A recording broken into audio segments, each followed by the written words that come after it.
This is the I Heart My Life show. Welcome to the I Heart My Life show. We have the incredible Bri Seeley here with us today. So she is an expert on all things community and also supporting amazing entrepreneurs like you and many of us in our audience in no longer being solo in what we're building in the world. So I'm so excited to have this conversation, not just for what everyone listening is going to experience, but for myself, because I know I have fallen into so many traps like the ones that you talk about, Bri. So welcome to the show. Thank you so much for being here. Thank you so much for having me. I'm really looking forward to chatting today. So I know for most of our amazing guests on this show, a lot of their purpose comes from some sort of pain, some sort of life experience. So take us back. What happened that brought you to this point and doing this work in the world? So there's kind of two major things that happened that brought me into this. So the first is I was raised by a single mom her mother gave up her career to raise kids, and her mother actually had to give up her family to divorce her alcoholic husband back in the 1920s. And so I come from this long line of women who've kind of been throttled when it came to their economic possibilities, their ability to create revenue for themselves, to create truly a financial future for themselves. And so I come from a long line of just women who faced limitations when it came to having the ability to build sustainable futures for themselves, right? So there's kind of that thing going on. And then at the same time, I watched my mom when I was growing up. I grew up in basically at her job because she was a single mom. She worked on a college campus, watched her face misogyny, sexism, being underpaid, all these things in the workplace. And I knew I didn't want that, but also I didn't think I wanted to be an entrepreneur when I first got out of grad school because I was like, it just seems like a lot of work. My mom did end up becoming an entrepreneur at one point, and she said, if you ever want to take home a paycheck ever in your life, don't become an entrepreneur because you'll never get paid. And so I kind of battled with that right when I went into the workforce, and then quickly realized that I don't like being told what to do. And I really need to be the captain of my own ship. So I had a day job for about 8 years while concurrently building my first business. And then the universe gave me a nice kick in the butt. And in 2014, I got the opportunity to let go of my full-time job without notice and without a plan, and had to figure it out. And I started this business that I currently run in 2015. And really, truly, when I ran my first business, I had my own fashion label. So I have a bachelor's and a master's in fashion design. I thought that my only impact in the world was fashion. And the deeper and deeper I got into this business, women were asking me, please help me do what you've done with your business. So the deeper and deeper I got into this business, I started really seeing the economic possibilities for women, the opportunities that we have to kind of captain our own ships and create a new journey for ourselves. And so I kind of take this, solo, I need to do my own thing. I need to be the captain alongside this. I come from a lineage of women who have been held back and have kind of decided to overcome and really not allow that to be my story in my life. And then now also doing that for other women as well, and standing up and saying, there's more available to you. You don't have to sacrifice yourself for your business. You don't have to underprice your services. You don't have to have all these limitations. You get to create the business you want, the life you want, the revenue you want, and we get to build it in really smart, beautiful ways as a community. I love that so much. Yeah, and I think it's super interesting because I remember back in the day, I started my business around the same time as you. I wrote this article for the Huffington Post, and it was entitled, Why We're All Secretly Mad at Our Grandmothers. And that was a really bold statement. But the thing that I realized at the beginning of my business was that I was working 80 to 100 hours a week. I was trying everything to get this thing off the ground. Then it did blow up really quickly, blow up in a good way. But I had to keep working even harder to maintain it. And part of me was like, yes, I wanted this freedom. Yes, I wanted this opportunity. I wanted to build this business. And wouldn't it be so much easier if I was less ambitious or if I just wanted to be a mom? Not that being a mom is an easy thing because I am a mom now, but I had this sort of mixed emotion experience where I was like, am I really grateful that I have all these opportunities? And I feel so terrible saying that out loud even now. But I think that I was so overwhelmed and so stressed that the alternative just seemed a little bit easier. And so I'm curious to know your thoughts on that and if that was ever your perspective and that was one of the things that kind of helped you do the work you do today. I have definitely had some moments. I feel like I guess my mom, my grandma, and my great grandma were all just like so independent, right? And so I think part of my I don't know if it's anger or just like, like why did you have to raise me to be so independent that I like don't need someone else to take care of me? I think that's been my thing. It's like couldn't I have just, like, married a rich man and just, like, been taken care of and not had to worry about, like, crafting my own path?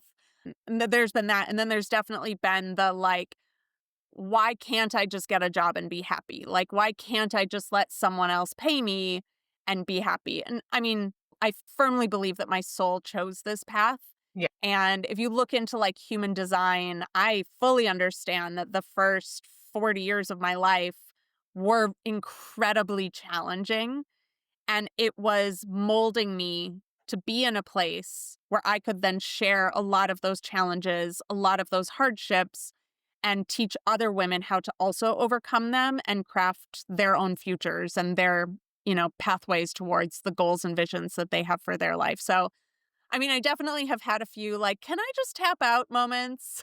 Like, why did I have to choose this path? And then it lasts for about a day. Yeah. I like wallow in my self pity. I pick up a book and just like read and escape into another world. And then I come back the next day and I'm like, oh, right. I know why I chose this path. I'm here for a bigger purpose. Let's go back. What are you in human design?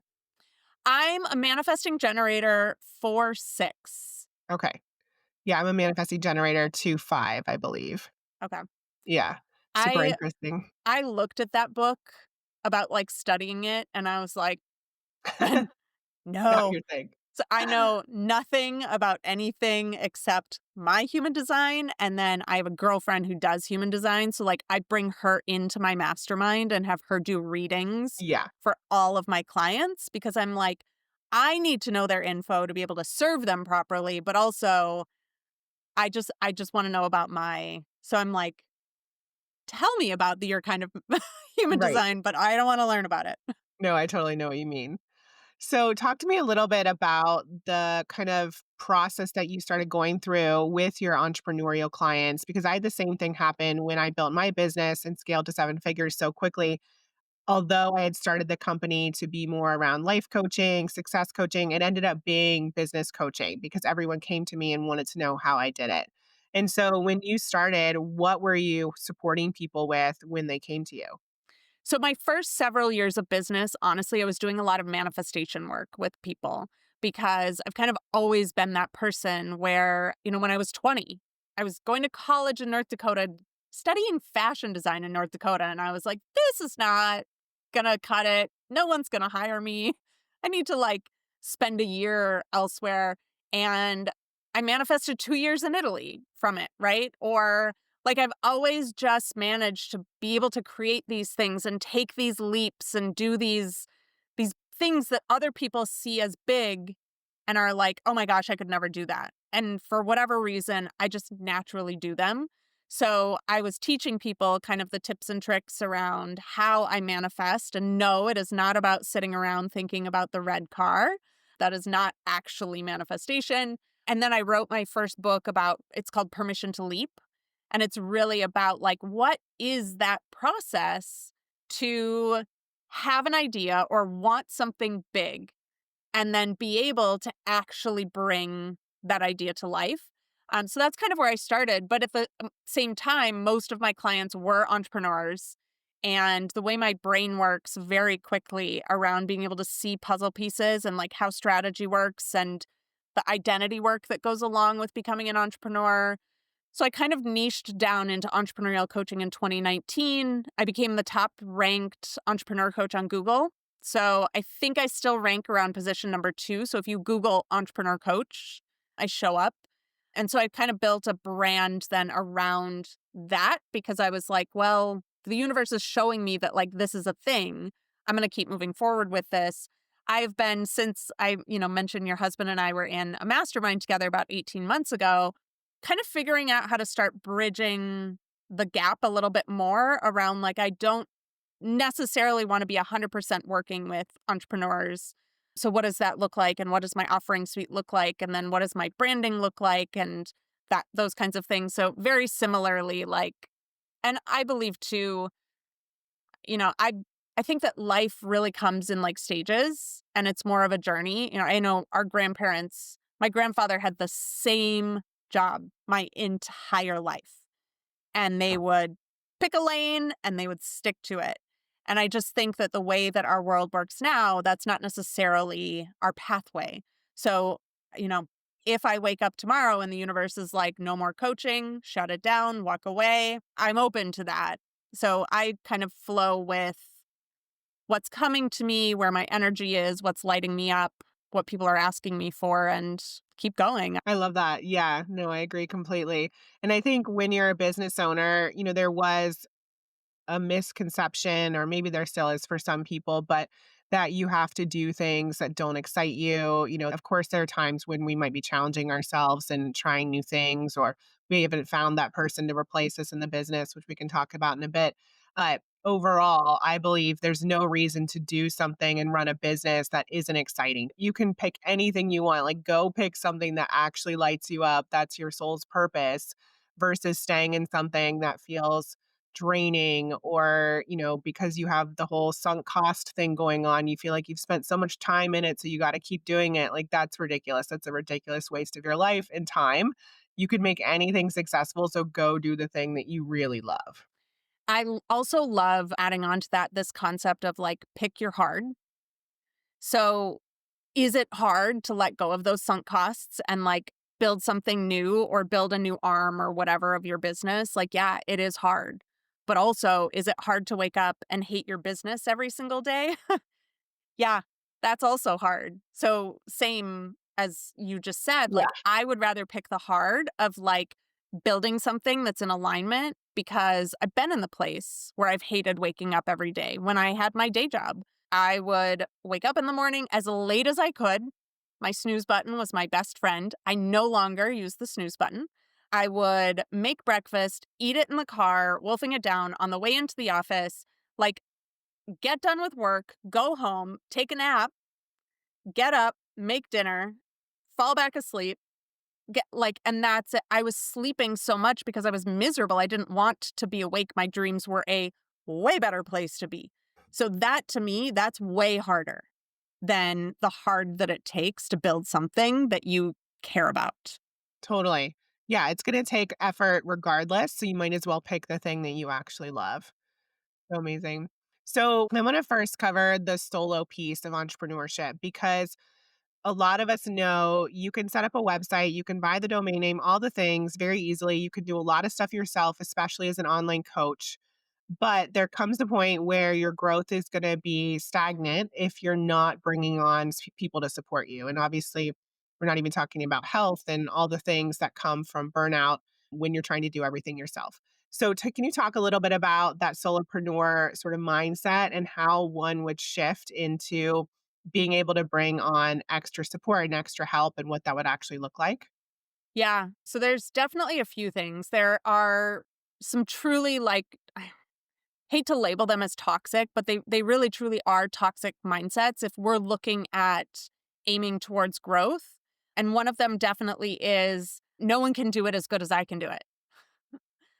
I so hate to tell anyone who's currently thinking this. There are people out there who could do it better than you could do it. There are also things in your business that only you can do, and anything else you should probably not be doing. When it comes to our energetics, I don't know about you, I still do a lot of things I probably should not do in my business. But when it comes to energetics, if things are draining you, it's actually going to cost you more than it would if you hired someone to do it. Which I know is another thing is like, oh, I can't afford to. First of all, you don't have to go out and employ 10 full time people, right? I tend to pick people in their lanes. So, like, I have someone to do one specific thing in my business. They may only work 3 hours a week for me. I have someone to do something else very specifically in my business. They only may work 5 hours a week for me. So, I think that again, like this idea that having employees looks a certain way is a very antiquated approach. And then, like I talked about just a minute ago, that idea that like giving up control and not trusting other people to do it. One of the things I've witnessed a lot in people is that they'll bring someone on, tell them that they need this thing done, not give them the proper instructions. The person does it. They don't do it to their specifications because they didn't get the instructions they needed. And then the solopreneur is like, well, clearly no one can do it the way that I need it done. And it's like, well, did you give them feedback? Did you let them know how you would like it done? Did you let them know how they can improve for next time? Like, there's also just a lot of back and forth and kind of like personal things and communication. And, I don't want to hurt their feelings. So I'm just not going to tell them they did it wrong, right? I think that so many problems with building teams could just be solved with clear communication. I had a client who has been trying to build a team for a while, and she keeps coming to me being like, oh, it's not working. And I'm like, okay, you're telling me this. Did you tell them this? Did you tell them what the deadlines were that you were expecting? Did you tell them the output that you were expecting? Did you tell them the like flow that you were expecting? Well, no. Okay, well, they're not mind readers. So building a team also takes some elbow grease. There are some easy ways to do it. One of the things I love to do is I will film myself doing the task and then send it to that person, because then if that person leaves my team for whatever reason, I now have a training video and a slew of training videos that I can now just take and say, hey, go train yourself and educate yourself. So I don't have to do the labor to do it. But there is an investment of labor when it comes to building a team. And I think that mindset of like, well, it's just easier for me to do it myself. But as you mentioned, that's then where you become the bottleneck. Everyone only has 24 hours in a day. I don't know about y'all. I get 8 hours of sleep every single night, which therefore means I have 16 hours in my day. I also got married about, 3-4 months ago. So, like, I have a priority to spend time with my husband. I also spend 3 hours a day on my wellness. I also, right? Like, so my time then becomes limited. Well, if I only have 7 hours a day to work on my business, is that enough to have a well-functioning machine that's going to be at the level that I want it to be at? Probably not. So if I can't do it, then I have to bring other people on. And I also like to say, nor should you do it all, because that is where, like you mentioned, burnout comes into play. I guarantee if you're a solopreneur, you know exactly what I'm talking about when I say the word burnout. It sucks. I've been burnt out before. It puts me out for months. Then my business isn't running at all when I could have invested to have help so that things keep rolling and running, right? So there's a lot to unpack there. I think a lot of it is, what are the narratives that I'm telling myself about why this isn't available to me? I like to say to my clients, like, do you think you're special? Like, it's available to you. It's available to all of us if we want it. But there are the statistics. I don't know the exact numbers, but I think it's like 2/3 of women-owned businesses never get help. Wow. It's crazy. Do you think that this is a bigger problem for women than men? I do. And some of it could be just in general, like the emotional labor that women carry, right? Is we're just the ones to pick up the slack and do the things in a lot of areas. And again, our moms, our grandmoms, our great grandmoms, like this is a thing that's been present for women for a very long time. Yeah. So we tend to kind of martyr ourselves and be like, well, if no one else is going to do it, like, I guess I'm just going to do it. And it's like, there are other options available. You may not know what they are, but again, as we're going to kind of dive into, like community, if you don't know what you don't know, you need other people around you who can remove those blinders for you and help illuminate what all the options and all the possibilities are for you to not have to shoulder the burden. Um, Totally. I was gifted a shoulder injury about 4 months ago, and I started diving into, like, what are the spiritual reasons for shoulder injuries, and I look up, Louise Hay, "Heal Your Body, Shoulder Injury," and it pops up and it says, "Carrying the weight of the world without joy." And I was like, "Ugh." Like, if that's not the truth, I don't know what is. And I'm like, so in the last 4 months, I've had to very consciously be like, what am I willing to carry? And there's a lot of things that I just have gone on strike. I'm not willing to carry it anymore. So either it's not getting done, or I'm finding someone else to do it, or someone else in my life is finding someone else to do it, or they're doing it. I don't know. But I have realized so much, like, I cannot carry the amount of things that I've been carrying and maintain my health. And so I've been delegating, offloading, hiring, outsourcing, like all of the things because, unfortunately, injuries are a way for us to show ourselves lessons in life. And I've had to learn this one the hard way. Totally. I hear you. I've been sick this week, and I last week, ironically, I had started working on this list of all the things I'm doing that I know I shouldn't be doing, so I could hand it off to a VA or, bring on somebody else. And this week, I just noticed how much didn't get done, and it was just such a harsh reminder of how much I'm still doing in my business 10 years in, and it's like it's literally ridiculous. I've like given myself a job.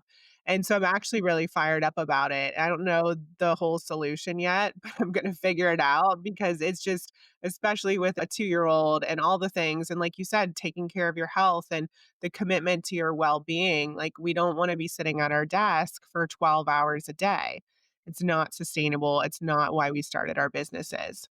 Well, and I've seen just this pattern and I see it so much in high achieving women, Mhm. right? We're so ambitious. We have big goals. We want all sorts of things to happen in the world. And so we overwork. And as a result of overworking, we underlive. And I was actually talking with one of my spiritual advisors a few weeks ago, and I was telling her about it. And I was like, how much of life, my life, have I missed out on because I had to work, right? I've lived in some of the greatest places. I lived in LA for 7 years. I lived in Manhattan for 13 months. I thought I was going to be there longer. Now I wish I had worked less when I was there because I'll probably never live there again, right? Like, and she said to me, she goes, "Oh my God, I've missed 3 of my best friends' weddings because of my businesses." I mean, you have a 2-year-old, right? Like, none of us want to be missing out on our lives, and yet we're sacrificing our lives because we have to work. What if we could work smarter and actually overlive and underwork? Like, what if we could redesign our businesses for that to be an option? I've started taking Fridays off for the most part, especially Friday afternoons. I go to book club. Today is Friday. I am chatting with you, but I spent the afternoon. I went to book club, treated myself to crab cakes. I went to a boutique afterwards and spent a gift card and got a lovely sweater. I went to the library after that. I'm going to sit after our conversation and read a chapter out of my new library book. Like, I've become so committed to living, and it's not at a detriment to my business. I've just found other ways of doing things in my business so that I don't have to have a detriment to myself. So good. Yeah. And thank you for rearranging because I was sick yesterday. So, I'm happy to make time for this. If it was anything yeah. else, probably not. But talking to you doesn't feel like work. Thank you. Yeah, I've been actually considering that. I've been playing with this idea of having life days and figuring out like how that would look. Is it every Friday? Is it 2 Fridays a month? I'm going to figure that out. But I was on the Peloton the other day and I was like, I need more life days. And I think I can make that a thing. So stay I'm tuned. currently we're reading The Artist's Way as Uh-huh. for our book club. And one of Yep. the things in there is she talks about artist dates. And so, like, committing to once a week having artist dates. And so I have blocked off most of my Fridays from noon until 4. So I go to book club and then I do my artist date afterwards. Love it. And it's just been really nourishing to do things. And I'm inspiring myself to do things I would not otherwise do. Last week I went to a movement class that I'd never been to before. In 2 weeks, I'm getting a tattoo. I'm like doing all these like fun creative things that are literally just for myself. They're like to fill up my cup because I'm the leader of this business. And like you said, we've create jobs for ourselves and like why? Why? Like just go get a job with a guaranteed paycheck, right? Like Well, it's all fear-based, as you mentioned. If we're true to ourselves about what the real desire is, obviously we'd love to outsource as much as possible, but then there's all these fears and limiting beliefs. I hope you're enjoying the episode so far. Before we get back to the interview, I wanted to share a little something I think you'll find valuable. If you're looking for more clarity on what you want in life or feel like something is holding you back, I've created a free Dream Life Guide just for you. It's a step-by-step resource to help you get clear on your goals and break through any mindset blocks that might be in the way. You can grab it at iheartmylife.com/guide. And as a bonus, I've also included a private podcast feed to go along with the guide to give you even more value and support. So head over to iheartmylife.com/guide to download it for free. All right, now back to the conversation. I want to switch gears a little bit so we have time to talk about your amazing thoughts and processes around community and what that does to support us in moving forward with our goals, creating more success, creating more joy and happiness. So, can you talk a little bit about that? yeah, so as we were kind of catching up before we hit record, I was telling you that in this mastermind 2 years ago that I was in, I was kind of trying to like figure out what I wanted my messaging to be. And of course, the first thought you have when you think about like a transformation metaphor is a butterfly. The butterfly goes into the cocoon, it melts into the goo, it like restructures itself, or caterpillar, right? And then comes out a butterfly. And I was thinking about this and I was like, one, little cliche, little overdone. But two, also, I don't know about you, I have not, yes, I've had a lot of goo moments, but most of my growth and expansion has come when I'm in community with other people. And to be honest, my first group, I led my first group of women in December of 2015. And so I have honestly, most of my containers have been group based. And what I love about watching and witnessing communities of individuals come together is that they all not only learn from each other, but they all also help each other out. And so as I was looking for a metaphor 2 years ago, I was like, all right, the butterfly thing, not it, right? We're not going to be these rugged individualists that are just like melting ourselves into goo and coming out transformed. Doesn't work that way. So what are the other options? I'm Googling online. I don't even know what I Googled, but I came across this thing that happens in nature with hermit crabs. And so when hermit crabs grow, obviously they need a bigger shell. How do they get a bigger shell? Well, I thought they just got into a bigger shell. Turns out, if they leave their shell generally by themselves, two things almost always happen. One, they get eaten by a predator. Or two, they get baked by the sun because all their little like squishy soft parts are like exposed to the sun, right?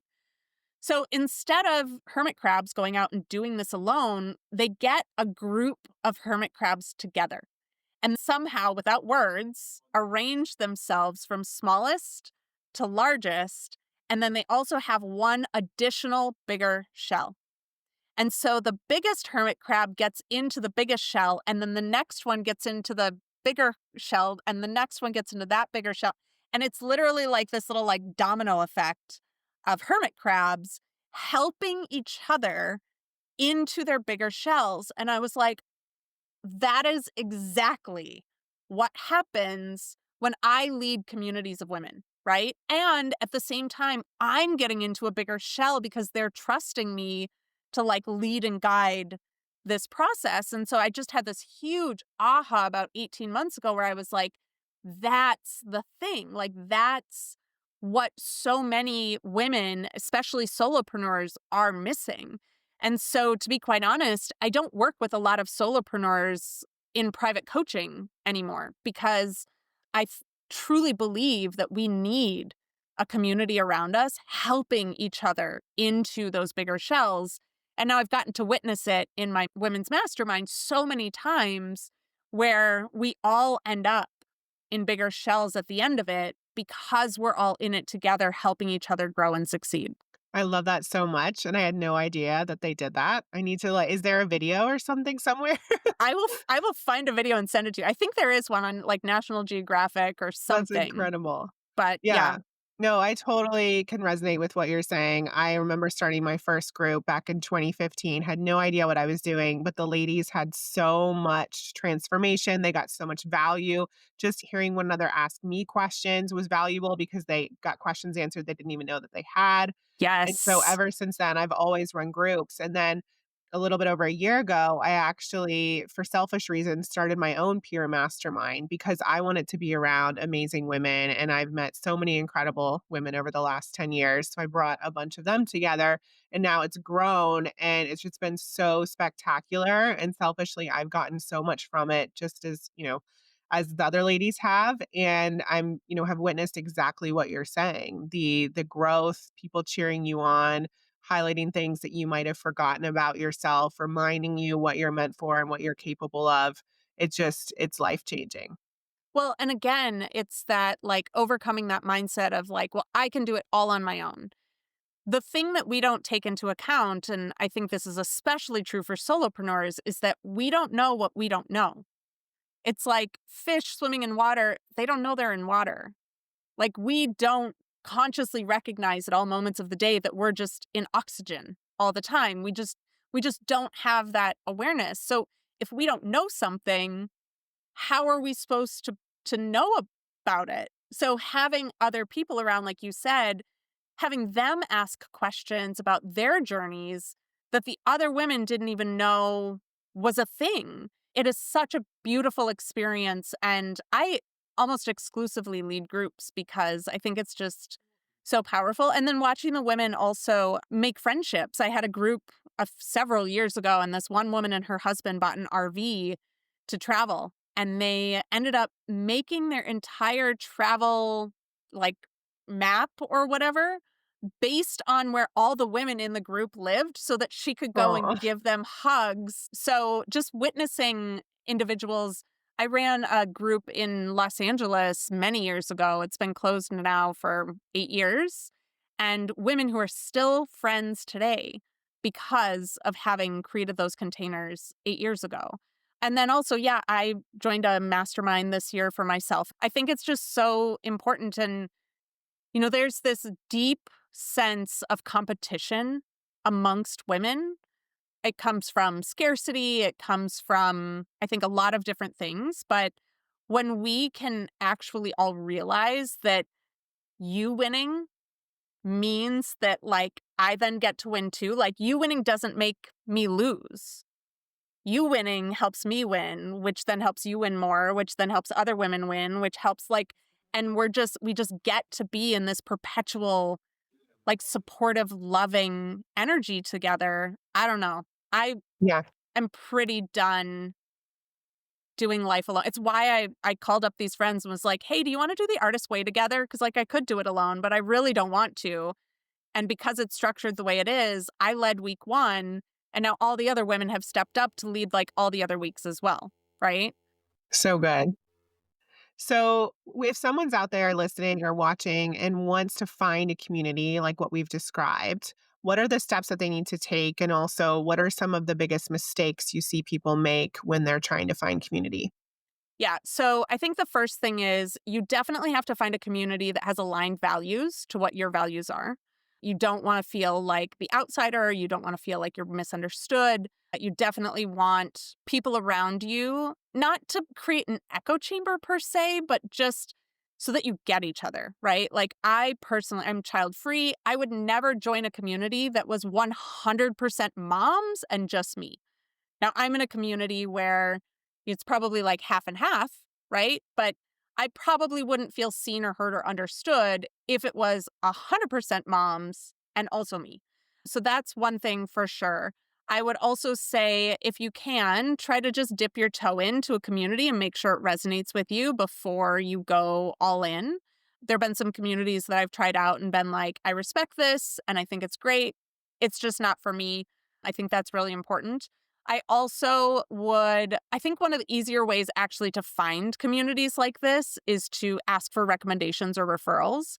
The peer led mastermind I joined this year was at recommendations from like four of my girlfriends, which made it then really easy for me to get in because I'm like, oh, they have a no love trust relationship with this community. I know, love, and trust them. Therefore, this should be a good fit for me. So I think those are three good tips about like how to kind of get started and make sure that you find a good one for you. I love that.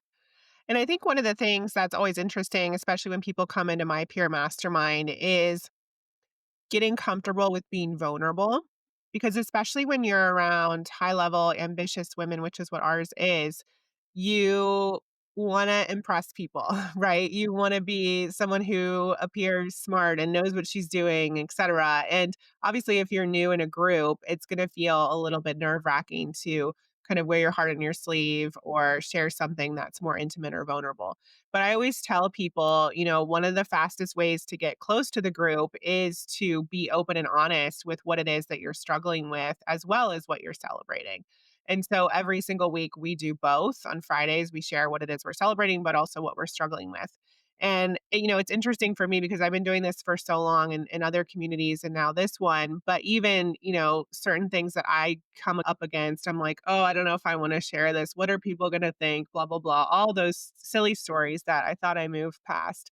And I just have to challenge myself to be like, if I'm feeling this, other people are going to be as well. I know that whatever's personal is universal.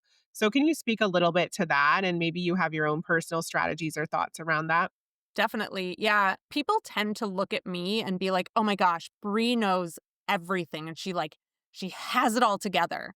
And I'm always telling people, like, I have nothing together except the puzzle on my counter. That's the only thing that I have together in my life. That's it. And like, I think when we show up in those ways, like, I know everything, I have it all together, what it does is it actually blocks us from being able to receive support and being able to receive encouragement. And I truly, I agree that that vulnerability piece of just saying, like, I don't know what I don't know. I don't know this thing. And that's part of why I'm here. I always wonder, like, if we're all showing up being like, well, I know everything, why are you in this group then? Like, what do you have to benefit from this group? Like, can you bring benefit? Yes, absolutely. But yeah, I think it is really important for us to go in with that, like when we were children, we were curious and we were open and we were willing to kind of get dirty and play a little bit and kind of see what would come out of it. As adults, we come in with this like knowingness and this certainty and all these things, and I just think it blocks us. We were actually talking in book club today about the known and the unknown. And in my like spiritual work, I've really started to learn, and Joe Dispenza talks about this a lot too, is that like the second we know something, it literally cuts us off from like the magic that is the unknown, which is where all possibilities live, all opportunities live, all sorts of things that we may not even know are available to us live. The second we know something, it removes all of that. So just like you said, like playing in that curiosity space, being in that unknown, being a little bit vulnerable and being open and willing to learn something new. So good. I love that. And how do you recommend people learn how to give and receive support in a way that creates success for everyone? There is definitely a mindset that in a lot of groups like this, right? Like you need to give first. And I think that there is some value and merit to that because obviously you don't want just a community full of takers because that just doesn't feel good. No one likes that. And what I've seen with a lot of women is that we're really uncomfortable receiving. So I think there has to be this balance of like, yes, give, but not to a place of overgiving, not to a place of detriment. And for every give that you're doing, how can you be conscious of also receiving something, not blocking compliments, not blocking insights, not blocking help or support or love or encouragement, but like truly allowing yourself to sink into that and let it come to you. So I think it is really important to have both. I actually just had coffee with a girlfriend this morning and she was like, "Oh my gosh, I was going to join that community that you joined as well." And she's like, "But I know about myself that I would overgive and that I would promote everyone else's everything and not my own." And she's like, "I had to take a step back and remind myself that I'm focused on different things this year and that's okay. And that community will still be there next year if I decide to join it then." I totally understand where she's coming from. And I think communities and all relationships, relationships are our greatest teachers, can help us with our boundaries. Like no one's probably asking her to share everyone's everything, right? And it's an opportunity for her to create more boundaries and to create a new process for the way that she interacts with people and handles groups like that. And I totally, this is just like, I don't know this person. It's just, I'm just giving my thoughts because I've heard that before as well. But I do think that groups are an opportunity for us to do things differently and to develop new strengths if we desire to, and if it's part of our focus for that period of time.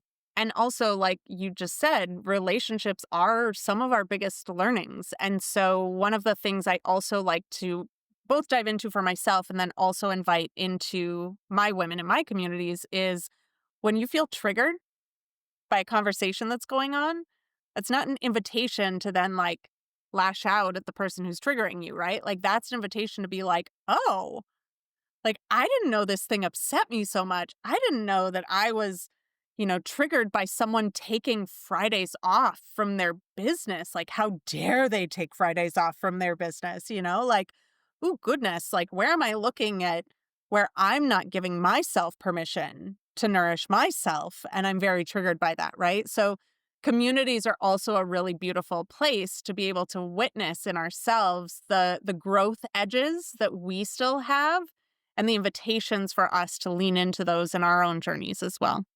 Totally. I see this all the time with that comparison hangover, people activating you or triggering you. I always say, jealousy is just showing you what you want more of.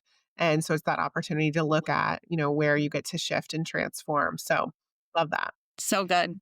So tell us a little bit about what you have coming up. I know you mentioned your app. I'd love to hear more. Yeah, so I'm launching a few things in April, which I'm very excited about. I'm launching the very first Bri Seeley app. I've had my communities on other platforms for a very long time, and I'm to the point where I'm sick of someone else clicking on some other name to get to my community. And so we are building the Bri Seeley app. Still on the fence if it's going to be called the Bri Seeley app or the Big Goal Energy app. TBD. We'll figure it out. It's coming. So we're going to launch that in April, actually for my 10th business birthday, which I'm really excited about. And then in April as well, I'm also a trained hypnotherapist. We're going to be launching a suite of hypnotherapy products. The first bundle we're releasing is called the Ultimate Success Bundle. And so it's going to be like overcoming fear of failure, healing from burnout, connecting with and developing the identity of your future self. And another one that I can't remember the name of right now, but I'm very excited to be getting those out into the world. I've only done really one-on-one hypnotherapy up until this point, and I really want more people to experience it because most of us are operating off of very, very, very outdated operating systems. And this is the best way I've found to upgrade our subconscious to be more aligned with where we're going rather than where we've been. Amazing. So excited.